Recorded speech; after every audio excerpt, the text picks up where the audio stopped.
네, 안녕하세요. 6월 30일 월요일입니다. 이번에는 이제 추천주 리뷰 시간으로 로켓랩에 대해서 한번 알아보겠습니다. 그래서 제목을 풀백과 기다림의 기술이라고 지어봤습니다. 그래서 6월 4일, 6월 27일 이렇게 두 번 추천을 드렸었고요.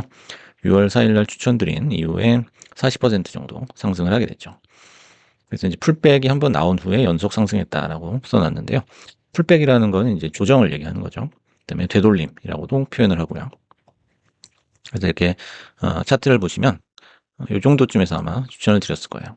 하지만은 이제 한번 시세가 났다가 이렇게 되돌아오는 조정을 받는 그런 모습을 보여줬는데요. 다시 한번 또 상승을 하게 되는 그런 모습을 보여줬습니다. 그래서 전고점이 한 33달러 정도 됐었는데 그 전고점을 돌파하는 그 자리에서는 항상 거의 대부분 이렇게 풀백이 나왔다가 다시 올라가는 재상승하는 그런 모습이 많이 나오죠. 그래서 이런 부분에서는 절대 던져서는 안 된다. 상승하는 것까지 보고서 수익을 내고 나와야 된다는 거죠. 풀백은 오히려 분할 매수의 기회로 삼을 수 있다는 겁니다. 모든 테마는 상승의 모습을 다시 재현한다라는 겁니다. 그래서 이제 일직선으로 오르는 경우도 있지만 거의 대부분은 이렇게 등락을 거듭하면서 조정을 받으면서 올라가게 된다는 거죠. 그래서 이것이 반복되면서 장기 상승 추세로 연결이 되는 거겠죠. 그래서 이평선에 이렇게 수렴을 했다가 다시 또 상승을 하고요. 피크를 찍고 되돌림이 나오고 또 재상승을 하는 그런 모습이죠. 그림을 하나 보시겠습니다. 보시면 이제 로켓랩 일봉인데요. 이때 이제 빨간색에서 추천을 해드렸고 상승했다 다시 풀백이 나오고 다시 또 어김없이 올라가는 모습을 보여주고 있습니다. 그래서 이런 풀백의 구간은 한 일주일 정도 나오고 있죠. 그래서 이런 1, 2주 정도의 풀백이 매번 나왔다는 거죠.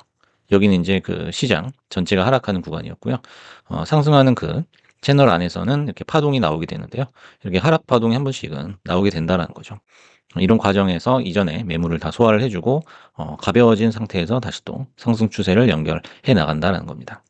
그래서 풀백은 수도 없이 나오지만은 추세는 결국 상승이다라는 거죠. 이 풀백 구간을 어떻게 해석하느냐에 따라서 계좌의 결과도 달라질 수밖에 없다라는 설명입니다.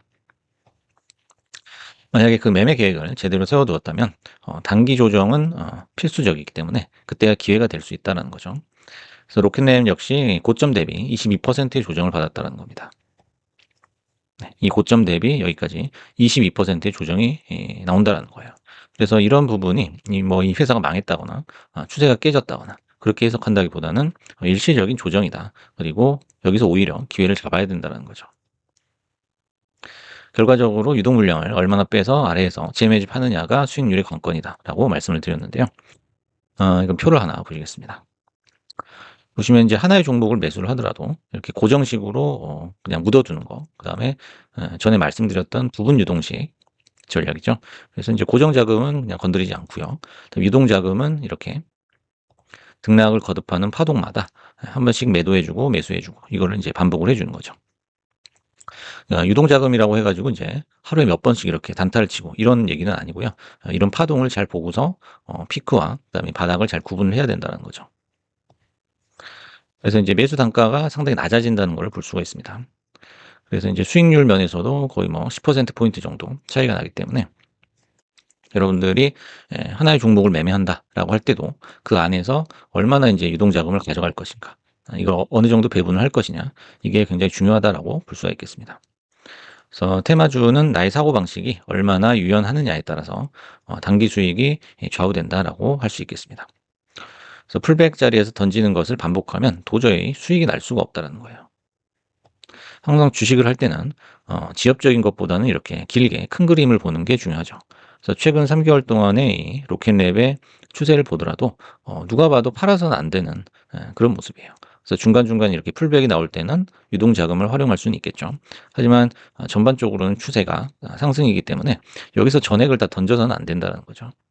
그렇게 되면은 사실상 밑에서도 잡기가 힘들어요. 왜냐면 위에서 이제 위에서부터 하락을 경험했기 때문에 더 떨어지면 어떡하지라고 생각을 하기가 쉽죠. 하지만 이거는 잘못된 생각이죠. 전체 추세가 살아있다는 거고, 전체 추세를 확인하는 법은 뭐니 뭐니 해도 이 21선이죠. 이 노란 선이 이렇게 굵게 칠해놨는데요. 요게 이제 상승을 하고 있다면 상승 추세는 문제가 없다라고 보시면 되겠습니다. 그래서 이제 중장기적으로 투자를 하시더라도 21선이 꺾이냐 여부가 굉장히 중요하게 되겠죠. 항상 목표 매매 기간보다 길게 보면서 여유를 갖는 것이 중요하다는 거예요. 그래서 이제 단타로 들어가시더라도 한 스윙 정도는 보셔야 된다는 거죠. 예. 그래서 이제 그 상승하는 그 타이밍이 오는 게 좀 지연이 될 수도 있어요. 그래서 내가 샀는데 며칠 빠질 수도 있는 거고요. 그다음에 뭐 스윙으로 진입하고 싶으시면 뭐 중기 정도는 보시고 여유 있게 들어가야 된다는 거죠. 그래서 이제 하루 매집을 했는데 안 오른다라고 해 가지고 팔아 버리는 거는 잘못된 태도다라는 겁니다.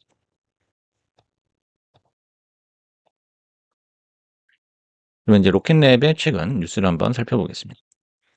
ESA죠. 유럽 우주국과 두 건의 위성 발사 계약을 체결을 했습니다. 첫 번째 발사는 이르면 12월에 진행이 될 수 있고요.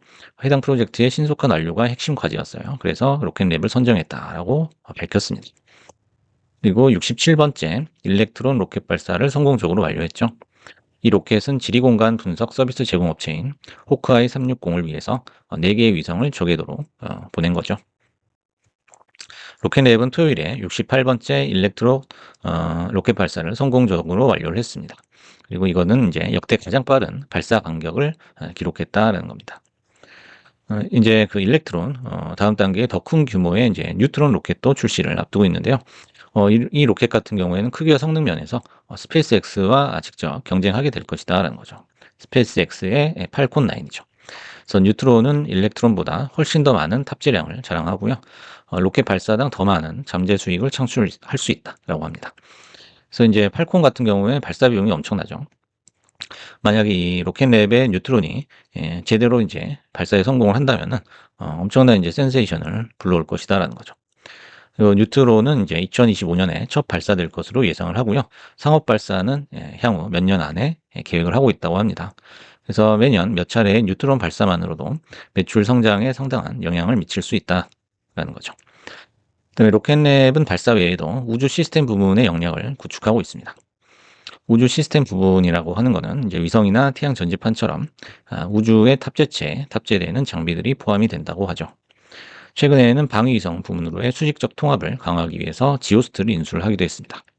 그리고 실제로 로켓랩 1분기 매출의 70% 이상이 이 우주 시스템 부문에서 발생하고 있다고 하죠. 그래서 이거는 다시 말해서 단순한 로켓 발사보다 훨씬 더 큰 시장 기회를 의미한다라는 그런 논평이었습니다. 그래서 오늘은 이제 로켓랩에 대해서 한번 추천주 리뷰를 해봤는데요. 기술적으로는 이렇게 풀백이 나오는 그런 지점을 우리가 어떻게 해석을 하느냐. 요게 이제 가장 중요하다라는 말씀을 드리고 싶어요.